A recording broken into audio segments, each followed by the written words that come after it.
د فریلانسرانو لپاره په آنلاین بڼه د کار کولو او پیسو ترلاسه کولو څلور مهم مهارتونه.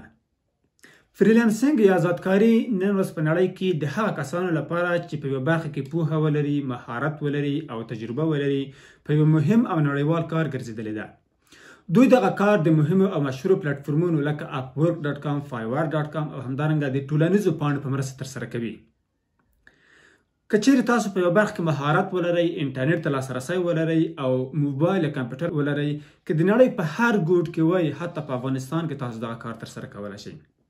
ډېر کسان په افغانستان کې زما سیمینارونو ته راځي او له ما څخه پوښتنه کوي چې موږ څرنګه کولی شو چې خپل مهارت په آنلاین بڼه عرضه کړو. دوی عموما دغه مهارتونو او د دغه فرصتونو څخه خبر نه وي چې دوی باید هغه ترلاسه کړي او په آنلاین بڼه یې عرضه کړي. اوس راځم هغه مهارتونو ته چې که چیرې تاسو دغه مهارتونه زده وي یا وغواړئ دغه زده کړئ، تاسو په نړیواله کچه کولی شئ په ډېر ښه بڼه کار ترسره کړئ او دغه فریلانسینګ ترسره کړئ. لومړی مهارت چې دی هغه د کوډینګ یا پروګرامینګ دی.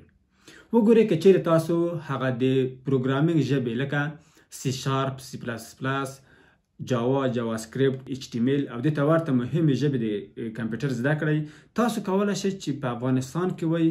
او انټرنیټ ته لاسرسی ولرئ او ډېرې ښې پیسې ترلاسه کړئ. وګورئ دغه د کمپیوټر ساینس ژبې زده کول نن ورځ د ډېرو مهمو مهارتونو څخه شمیرل کیږي او په نړیواله کچه خورا ډېرې پروژې په دغه برخه کې اعلانیږي. تاسو کولی شئ چې په کور کې ناست وئ او دغه کار ترسره کړئ او مقابل طرف ته د ایمیل طریقه هغه پروژه تسلیم کړئ او تاسو په افغانستان کې پیسې ترلاسه کړئ. نو که چیرې تاسو الګوریتم طراحي کولی شئ، د کمپیوټر ساینس ژبې مو زده وي، دغه ژبې مې چې تاسو ته وړاندې کړلې، تاسو دغه مهارت که چیرته ولرئ، نن ورځ دغه مهارت د ډېرو تقاضا لرونکو مهارتونو څخه دی. راځم دویم مهارت ته. دویم مهارت د ګرافیک ډیزاین دی. نن ورځ ګرافیک ډیزاین په نړۍ کې ډېر پروژې په دغه برخه کې اعلانیږي. ډېر بزنسونه دي، ډېر کاروبارونه دي چې په دغه برخه کې داسې یو کس ته اړتیا لري چې دوی دغه ګرافیک برخه مخته یوسي.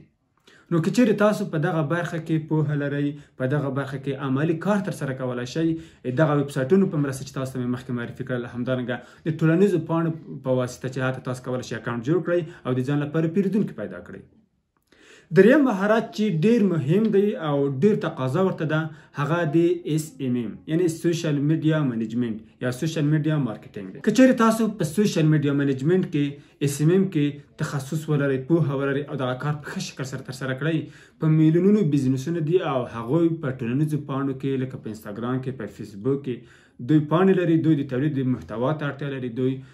خپل ویب سایټونه مدیریت کوي، دوی خپله ټولنیزې پاڼې مدیریت کوي. کسانو ته اړتیا لري چې تاسو که چیرې په دغه برخه کې پوه وئ، کولی شئ چې دغه خپل مهارت د افغانستان څخه تاسو عرضه کړئ. څلورم مهارت چې ډېر مهم دی هغه SEO یا SEO دی. SEO یعنی سرچ انجن اپټیمایزیشن، یعنی د ګوګل لپاره، د یاهو لپاره یا هغه سرچ انجنونه چې په هغه کې جستجو یا پلټنه ترسره کیږي، د هغې لپاره تاسو یو ویب سایټ مثلا هغه محتوا چې په هغه کې نشر شوې ده د هغې په لومړۍ پاڼه کې راوستل، د هغې په لومړیو قطارونو کې راوستل یا هغه په داخل د ویب سایټ کې چې کوم محتوا نشریږي هغه په داسې بڼه تنظیمول تر څو که چیرې یو څوک په انټرنیټ کې هماغه موضوع سرچ کړي په لومړي قطار کې راشي یا په لومړي انتخاب کې راشي یا په دویم انتخاب کې راشي.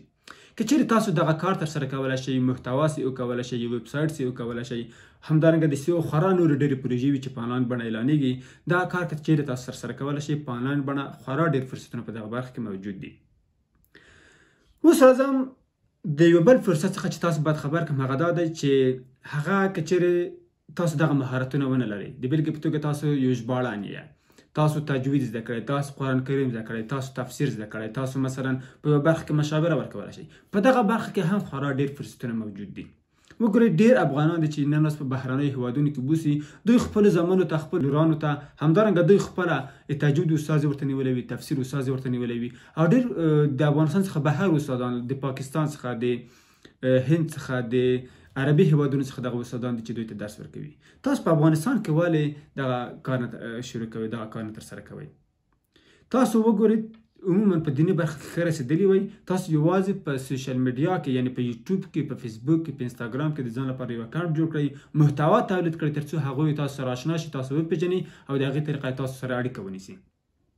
که ژباړن وئ، که چیرې تاسو په یوه برخه کې مشاوره ورکولی شئ، د همدغه پلیټفورمونو څخه هم ګټه اخیستلی شئ او همدارنګه خپله په ټولنیزو پاڼو کې هم کولی شئ چې یو اکاونټ د ځان لپاره جوړ کړئ. د یو پرمختللي سوکاله او آباد افغانستان په هیله.